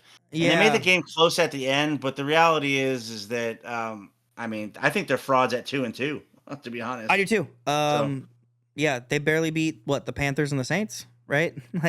They barely beat the Panthers and the Saints. So like, that's what we're looking at. Like. Yeah, and Kyler Murray, their starting quarterback, is I think I've not had a positive outlook on him since before he got drafted. I'll say one thing: he hasn't given up on his team yet. Well, not as far as taking himself out. I mean, if you watch his body language, I don't know that he's a short guy, dude. All right, that's why his body language looks so weird. His body language, huh? How about that? But okay, moving on. Minnesota Vikings are 2-2. They have a quarterback problem. They have a lot of problems, but they have a quarterback problem. Their rookie is hurt still, and he looked like not very good. And then Carson Wentz looked good in his first start 2 weeks ago, and I got a hot take. Not good. I got a hot take about the Vikings. Hot take. Okay. The Vikings are a football team that has proven they can kind of do anything with any quarterback, right? Their history of quarterbacks over the last 10 years even has been a history that is weird. Case Keenum was really good for them. You had Kirk Cousins play really well for them. You've had Sam Darnold, right? They're a system that can kind of plug and play any quarterback and be pretty good. So to say that they have a quarterback concern is shocking to me, and that is that is where I watch the games. Well, no, but what I'm saying is it's shocking to me because they shouldn't have a quarterback concern ever. There's one thing that they have proven. If there's one thing that they've proven is that they can play with any quarterback and still be a good football team. So to have a quarterback concern right now is very concerning, and there's a good chance the Vikings are last place in their division this year because of them having a quarterback concern that they shouldn't have, in my opinion. Yeah, you know what? You're right. I could see them being last place, which is not good because I think the Bears are dog shit. But let's talk about the Bears now. Okay, they're also 2-2. Dude, Ben Johnson's a concern, man. That's the biggest part that I'm afraid of. I think that team is super talented. Romo Dunze and Caleb Williams are looking really good, even in the games they lose. But man, Ben Johnson, week in, week out, has made me feel gross about him. He just does and says shit, and the way he has his mannerisms are just weird, man. They're concerningly weird. That is so funny because you and I have not talked about this actual topic, and that is exactly what I was going to say. Exactly what I was going to say. He has really made me cock my head sideways and just go, what? Everything that is not the same guy. That is not the same guy. That is not the same persona or the vision of who I thought that guy was. Yeah. Watching him very closely as the offensive coordinator for the Lions for the last few years, that is not who I saw on the sidelines for the Lions. And he is morphed into. I mean, even he's a skinwalker, dude. The halftime interaction between him and his halftime interview on the sidelines as he was coming back from halftime was weird. Not okay. Yeah, it was not okay. Now, to be fair, because he did apologize today about it. Did he? He did apologize today in his press conference. But also, I do want to give him a little bit of credit. She did say, you guys need to change something, which as a sideline reporter, probably don't need to tell a coach for an NFL team that you need to change something. His response, really weird. He gave her like this weird death stare, and then his response was honestly fine. It was just the way his mannerisms were. He started staring at her and then getting like over her, and it was like, oh, dude, back off, But again, she shouldn't have said that, right? But he had started off that way. He started off with sort of weird body. It was just weird. He doesn't have the public presence or the talking presence, right? Yeah, I think that might be what it is. I mean, he didn't have to have those interactions. Dan Campbell did that in the Lions. But even if you watch his emotions on the sidelines, I mean, he's got weird. His coaching staff, somebody didn't tell him that they were at the 2-minute warning at the end of the game, or was it the end of the half? It was the end of the half. Mm-hmm. And before it went to commercial, they showed, and I actually watched it like 3 times. I rewound it and watched it 3 times. Because it was so he was so unaware that they were at the 2-minute warning, but once he found out, like, he flipped a switch. Like, it was weird. Like, I don't know. Just everything about his press conferences, like you said, it was just funny that you said it because we hadn't talked about it outside of this. I mean, and we both have the same exact take. So we touched on it at the beginning of the season, and it was but it wasn't a concern to me. It was kind of weird, but it wasn't. But I'm saying I did mention at the beginning of the season. I mean, we go as far back as his fucking introductory press conference with the Bears. He was also awkward there too. It's just everybody. There was no like questions about him then, because then he was the fucking offensive coordinator who put up the highest scoring offense in the league 3 years in a row. But now we're sitting here and we're looking at it and we're going, well, the Lions are still the highest scoring offense in the league and Ben Johnson isn't there anymore. And so now that's what Ben Johnson gets to deal with every week, which is, were you actually the reason the Lions were this good, or are the Lions this good because of their head coach and their talent? Which now we're going to see the bad side, right? We're going to see what happens to Ben Johnson when there's actual when there's actual like things coming at him, right? We'll see. He's not performing well though. Side note, last thing on that, Ben Johnson, was the Lions good with him or without him, or was it actually him? They did that quarterback fall down play. Oh, I know. It was very successful. It fucking that they failed. did with the Lions. It was such success. They did it against the Raiders, and the Raiders blew it up. So yeah, the Raiders did make a mess of it. I mean, even in the trick plays that have worked for them, which I think more of their trick plays have failed. The one big one where they scored a touchdown off of it, they had DeAndre Swift mic'd up, or maybe he said something after the game, but whoever was the running back on that play who pitched it back to Caleb, he was like, dude, I almost fumbled that ball. Like that. I don't think the Bears players are at the caliber to be running these crazy trick plays, because they're not really at the caliber to be running regular plays yet. You're putting them in these situations that is not good, and they're screwing them up. So okay, so Ben Johnson watch is on. We'll circle back to that later on in the season. Hopefully, being in front of the camera and the spotlight, he can sort of maybe. He needs to be media trained, dude. He needs to be media trained. All right. Okay. Moving on. 1-3 teams. We have quite a few. There's 7. We have the Texans, the Browns, the Houston Texans, the Cleveland Browns, the Baltimore Ravens, the Miami Dolphins, the New York Giants, the Carolina Panthers, and my beloved Raiders. Okay. So can I touch on AFC first again? Can we do AFC, NFC? Sure. Or let's do NFC, AFC. Let's do NFC so we can talk about the Raiders last. Okay, so in the NFC we have the Giants, the Panthers. That's it. And that's it. Yeah. Giants are, in my opinion, going to be better with Jackson Dart. And the first 3 weeks of losses don't show who they are. I don't think last week's win shows who they are, but I do think they're going to look better. Probably still going to lose their division, but I think Dable can save his job now. Panthers suck. They're doo-doo. They're trash. They're poo-poo. They look like shit. They had one good game, and that was it. Yeah. The Giants, the mood and the tone of the Giants will be vastly different. How many wins that translates to, I don't know. It most likely does save Dable's job for at least one more year. The Panthers inexplicably put up 30 points and gave up 0 points last week or 2 weeks ago against the Falcons. Yeah. Which is how they have their one win. I don't know how that happened. Me either. I really don't. That is mind-boggling. I think they should be 0-4. Well, it was a defensive performance. I think the Falcons just lost that game. The Panthers didn't win it. 30-0, though. Yeah, I know. Well, but do you know how much their offense scored? Probably one of those 30 points, 14 of them were scored by the Panthers offense. Nice. So 16 of those points, the offense didn't score. Okay, in the AFC, we have the Dolphins, who I think are absolute garbage. They won last night against the Jets, but they lost their number 1 wide receiver, Tyreek Hill. Yeah. And I don't think that the last night's win against the Jets really proved a whole lot. I still think that they're to me, just because of what's happening inside the culture part, the head coach, the just awkwardness that's there. I don't think their quarterback, Tua Tagovailoa, is very good. And so losing Tyreek's definitely not going to help them. So I think that they're kind of garbage.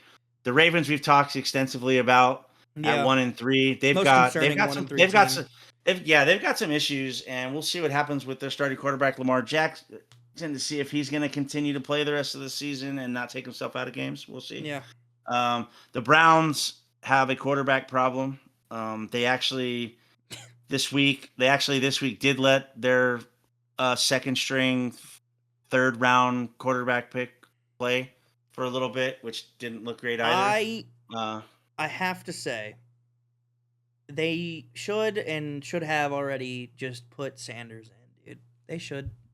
I think on that team, on that roster, Sanders is probably the best quarterback. And as more and more weeks go on, I do have to say, Shadur Sanders must have done some really stupid shit. Him and his family must have done some really stupid shit, because he should not be benched behind Joe Flacco and Dylan Gabriel. He shouldn't even be the 4th string quarterback. That's my thoughts. I don't know. I don't know. We're not there every day. We're not there at practice. I'm not going to take the stance of, the NFL's treating him unfairly, this, that, and this. But I am going to say he must have done some really stupid shit to still be benched or be at least the 4th string quarterback on this football team. I know there were reports that said that he said he wouldn't play for the Ravens because he didn't want to be a backup and all that. And honestly, he doesn't deserve to be where he is, but he clearly put himself in a position to be where he is. And that that sucks because I think the Browns would be a much better team if Shadur Sanders was playing quarterback for him right now. I just think they would. Okay, fair enough.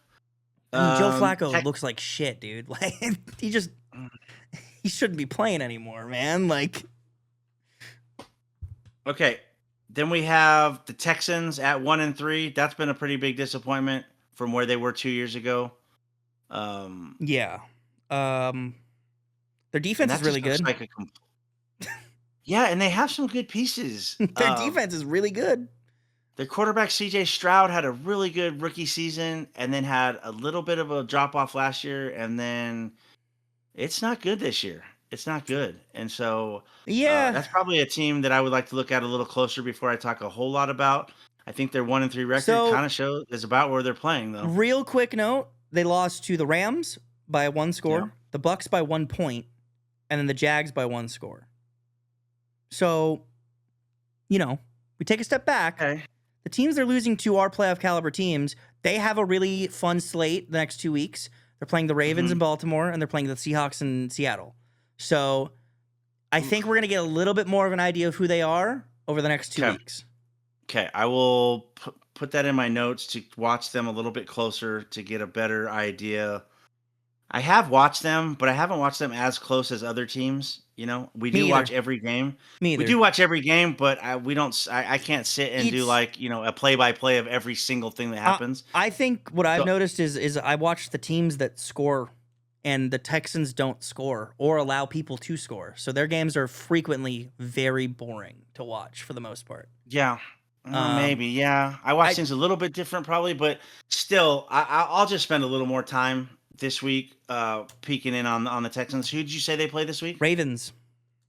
Okay, yeah. So I'll watch them play the Ravens, and we'll see what happens. I'm not sure what the Ravens are just yet either, but I just want to see sort of what the execution's like, sort of what's happening. Yeah. And we'll see what happens. So and then the last 1-3 team is the Raiders. Talked sort of extensively about them. I don't have a lot of hope this week because I'm so high on the Colts, and that's who they play this week. Yeah. What I really would like to see is a little bit different play calling from Chip Kelly to get Genty outside of the tackles. Yeah. I'm very concerned about the offensive line, especially losing our left tackle. Yeah. And I'm really concerned if things continue to go the way they go, that Max Crosby, who is, I don't have enough good things to say about him on defense, our defensive end. I don't want to lose him because I think he's so important. And so I'm really kind of watching this next couple weeks to see sort of the direction that Pete Carroll goes and sort of the direction of the leadership of that team. Yeah. And I want to see Geno Smith stop making mistakes. I mean, it's not as easy as to say if he doesn't throw 3 interceptions or those interceptions the way he does that they don't lose.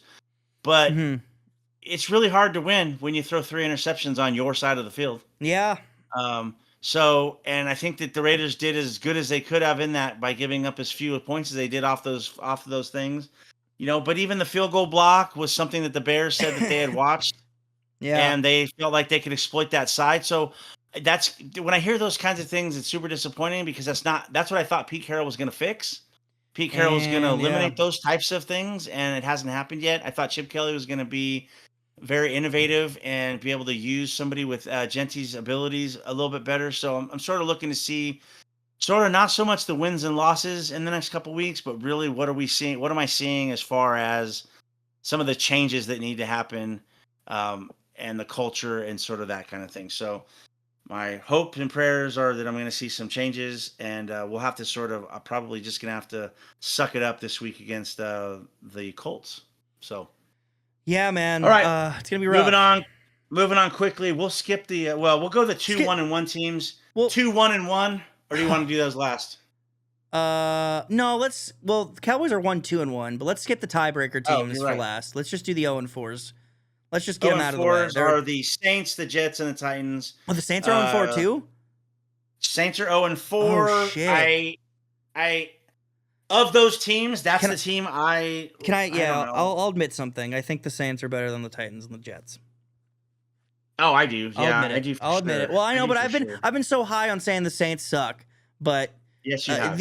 I will say your thought thinking the Dolphins were the worst team in the NFL is wrong because it is in fact the Titans. They are the worst fucking team in the NFL by a mile. Yeah, you're right. I said it earlier. I'm saying it now again. I've given up on them. I don't know what they can do to right their wrongs, but they have shown zero signs of life, in my opinion. Well, there's nothing good going on there, and I said my hot take to start the season was Cam Ward is not as good as people say, and I don't think it's fair necessarily to say that a rookie quarterback is going to go in and put the entire team on his shoulders.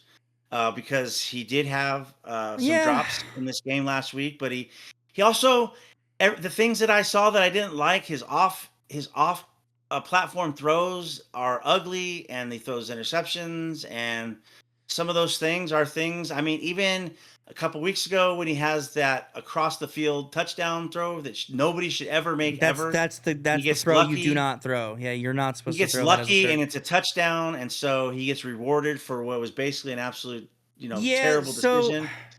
I'm not sold on him. I still like sort of his leadership. I liked sort of him taking accountability for in his post game. But I don't know. The team top to bottom is garbage. I think the character issues that you thought he would have are not showing.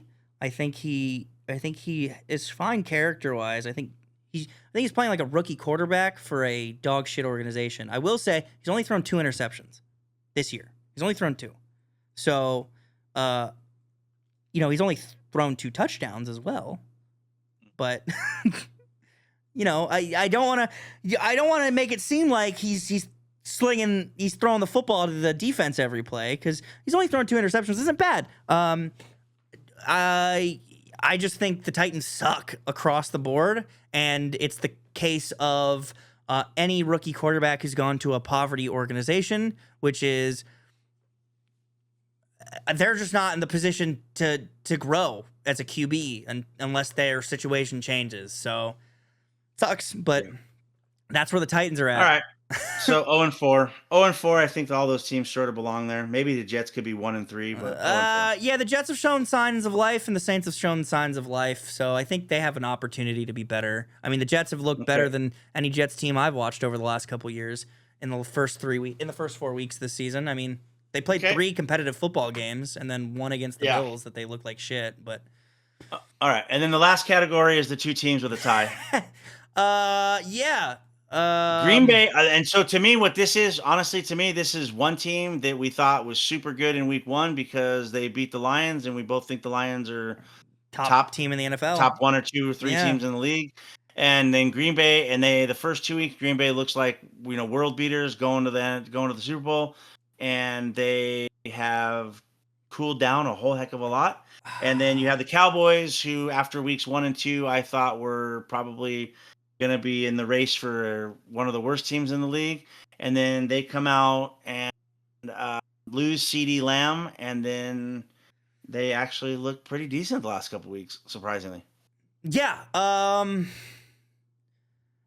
Cowboys really fighting. I think they're dealing with a lot more on their side, and they're still playing competitive football really well. I don't have much to say about them, I'm gonna be honest, but the Packers situation is interesting because, first 2 weeks they won 2 games very convincingly. Yep. They looked really, really good, and then against the Browns, they looked really, really bad. They looked really bad, and I think when that happened, I blamed Jordan Love on the loss because Jordan Love threw that interception that really killed their momentum. But yeah, and then tie game against the Cowboys, which was weird. I mean, even then though, the Cowboys kind of took control of that game halfway through. I'm not sure how to feel about the Packers right now. Are they proving to be the football team that they have always been which is a team that is good but never good enough? Let's see. Let's see. Yeah, I don't know. They're my biggest question mark. Of all the football teams in the league, they're my biggest question mark by far. Yeah, I don't reference this a lot. You and I talk almost very little about this, but it just happens to be that I have up on a couple of screens here. So ESPN has the power rankings as of today. Oh God. And they have I know. We'll just talk about the Lions and Green Bay just because I think this is interesting. So the Lions in the ESPN, the Lions are third behind Philadelphia 1, Buffalo 2, Lions 3. Yeah, that makes sense. And then they have the Rams, the Chargers, the Bucks, the Chiefs, and then Green Bay at 8, down 5 spots from last week. Wow. I mean, so a 2-1-1 team, and then Seattle's. We'll just round out the top 10, and then Seattle 9 and Indianapolis 10. So and Indianapolis was 22 last week in the ESPN's power rankings. They moved up 12 spots after a loss. Go figure. So that's why we don't reference this a lot. I think it's sort of interesting how these things come into play. And Seattle moved up 14 spots after barely beating the Cardinals. So whatever. Yeah, man, I think the biggest issue with these power rankings is the people who make them are stupid and dumb.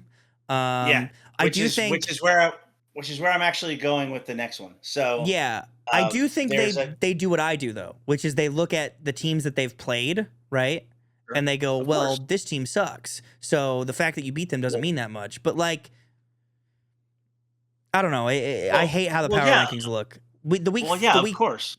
The going into week 4 power rankings made my jaw drop because the Packers lost and moved up in the power rankings, right? The Colts lost this week and they moved up. When in reality, the Colts should have been a top 10 week before, or top 10 power ranking team before going into this week, and then after they lost, they should have faltered a little bit, right? Like, I don't understand how they make these fucking power rankings. I don't know who sits in the booth and does it, but it's the same issue with college football, where the college football rankings make no sense either. So, like, well, and so I wasn't done.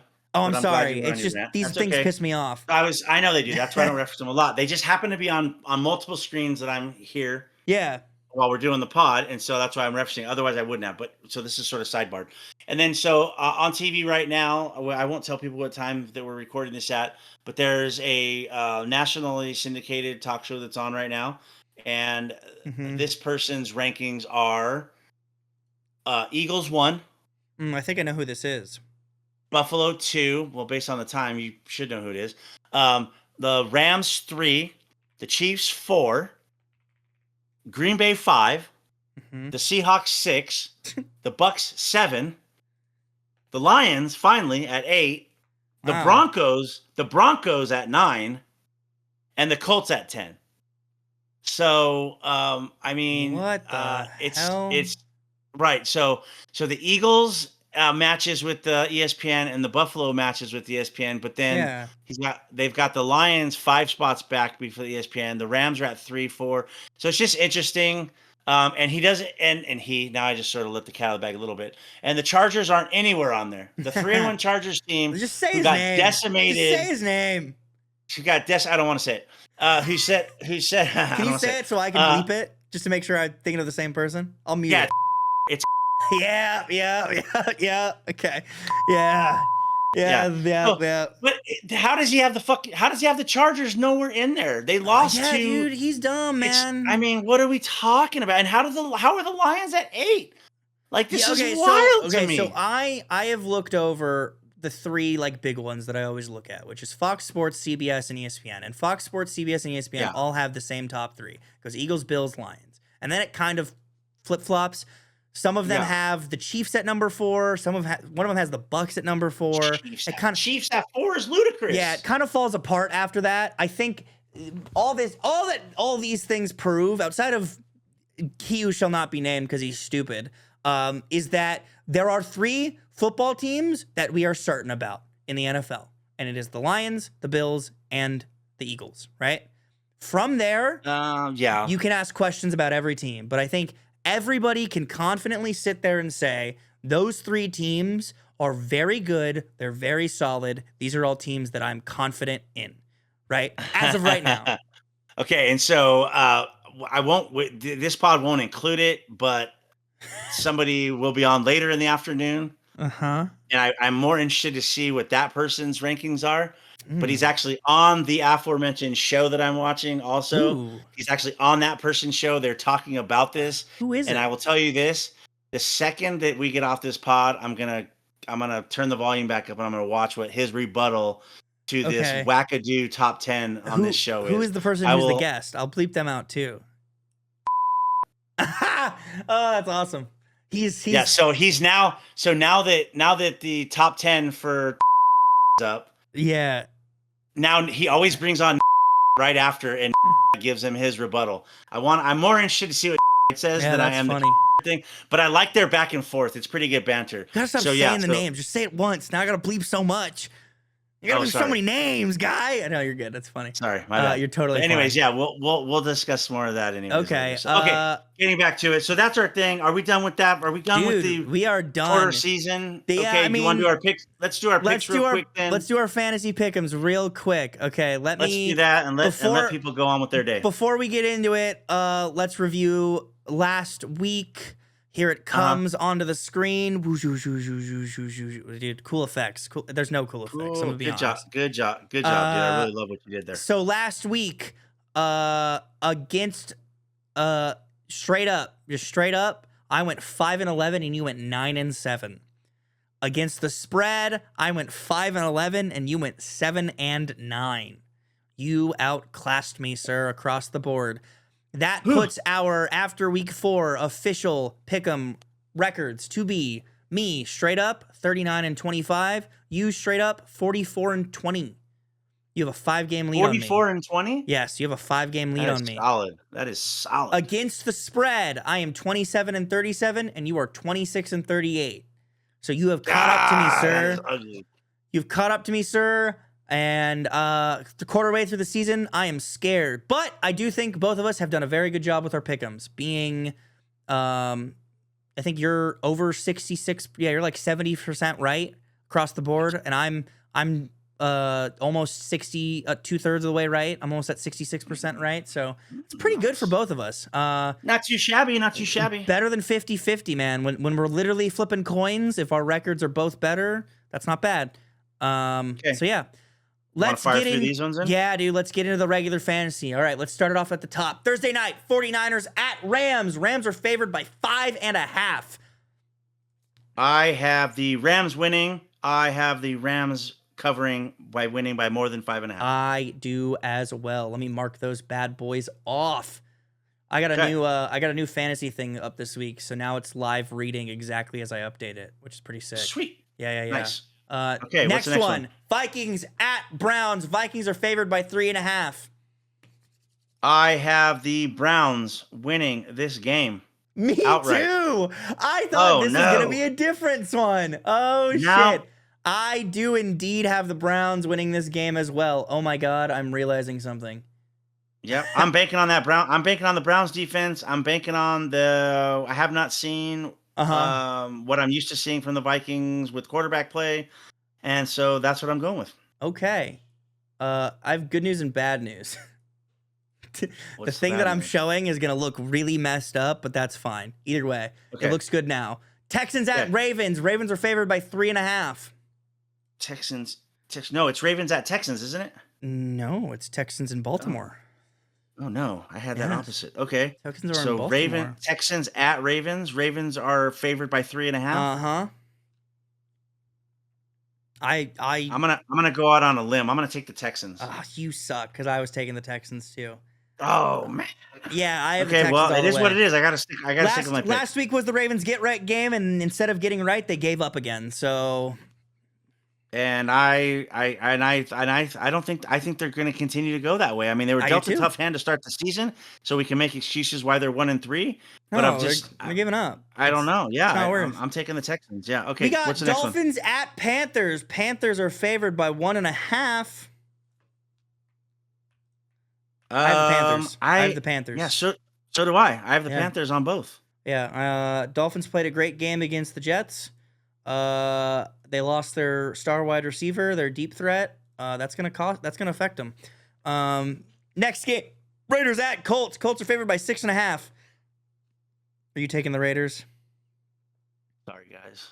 I'm so sorry. Wow. I'm picking against your team. The rare picking against your team. I'm picking the Colts, and I'm deciding on how much they're going to win by. Oh, okay. Well, I have the Colts winning by more than 6.5. I'm going to take the Colts to win, and I think it's going to be a close game. I think the Raiders' defense is good. I know Danny Dimes is killing it. They have so many weapons, but it's the side of the ball right now that the Raiders are living on. So I'm going to take the Colts to win, the Raiders to cover. Colts to win, Raiders to cover. Crazy. Let me get my fancy shading in for this Raiders one. Okay. I do shade our teams differently because our teams are better. All right. Giants at Saints. Saints are favored by 1.5. I have the Giants, man. I got the Saints. Ooh, good pick. I got the Saints winning and covering. I have faith in the Giants, dude. I've been saying it all year, and I'm not gonna change it now. I got the Saints by a touchdown. Well, I would agree that I don't think that's crazy that they're gonna to think that a team's gonna win by a touchdown or more. I think the Saints defense is good, but man, I want to see the Jackson Dart experience continue to succeed. So. Go ahead. You have them winning by that much, dude? Jesus. Yeah, I even got more. I mean, I got them like 21-10. Man, dude, I don't know if you've been watching the Giants that closely. 23-13. Have you been watching the Giants? You've seen their defense, right? You've seen their defense play football? Yeah. Okay. I have. Just making sure, because I'm taking the Saints, baby. Let's go. Cowboys at Jets. Cowboys are favored by 2.5 in this game. I have the Cowboys. I'm also giving up on my Jets dream. See, dude, Cowboys at Jets. Yeah, they look good, dude. I'm going to take the Cowboys, too. I freaking hate that I have to do that. Yeah. I'm taking them. That's what I got. Yeah. Broncos at Eagles. Eagles are favored by 4.5. See, now, that's wild, right? The Eagles are 4-0. They're so good, but they're only favored by 4.5. Yeah, because of how they win. I'm going to be honest. I have the Eagles winning, but the Broncos covering. Barely covering. The only thing that I'm concerned about with that decision is Bo Nix gonna continue to play like shit? Hope not. I'll take the Eagles. I'll take the Eagles both. Okay, Eagles both. So our only difference is against the spread. I'm taking the Eagles to win and cover. Yeah. Titans at Cardinals. Cardinals are favored by 8.5. My God, this is the battle of. I feel like this is a lose-lose. Dude, I know I said it's time to give up on the Titans, but if there's one team they're going to beat, it's going to be the Cardinals. I'm taking the Titans here. They need one, man. They need one. I'm taking 8.5, though. I'm taking the Cardinals, and they're going to beat them by more. You think taking the Cardinals, and they're going to win by more than 8.5. Wow. Okay. Yep. Okay. Yep. Alrighty. You're probably right, but I'm gonna have a little bit of fun with it. Bucks at Seahawks. Seahawks are favored by 3. I have Seahawks both ways. Me too. They're a good team. We're often sort of in sync, but we are very in sync this week. Yeah, we kind of are. Okay, all right. Next one. Lions at Bengals. Lions are favored by 10. Should I just mark the board appropriately? Yeah, Yeah, Lions. Lions win. Lions both by more ways. than 10. Yeah. It's not really a statement about the Lions. It's more a statement about how sorry the Bengals are. Washington football team versus the Chargers. Chargers are favored by 2.5. Do we know if Jaden Daniels will be back? Chargers, right? It's in LA. Do we know if that's not a home field advantage, let's be honest. Is Jaden Daniels going to be back? Don't know yet. Ooh. As of what we're doing right now, I do not know yet. Shit. Oh, fuck. We also don't know what the Chargers offensive line is going to look like. That's my actually biggest thing. I'm going to take the Chargers to win and to cover at home. Ooh. Okay, good. This is the difference. I'm taking Washington both ways. Okay. I'm gambling on Jaden Daniels being back. I also think Scary Terry's injury is not significant. He was only out this week. I think he's coming back. Yeah, I don't think that's significant either. I think Mike Evans' injury was significant, but Scary Terry's was not as significant, I think. But I didn't do research. I might be wrong. I might be shooting myself in the foot here. Patriots at Bills. Bills are favored by 8.5. So this is a divisional game. It's a divisional game. The Patriots have looked actually pretty decent. Yeah. And Vrabel's a really good coach too. Vrabel's a good coach, and the quarterback's playing very well. Mm-hmm. Oh, but I'm gonna go. The Bills are gonna win. Okay.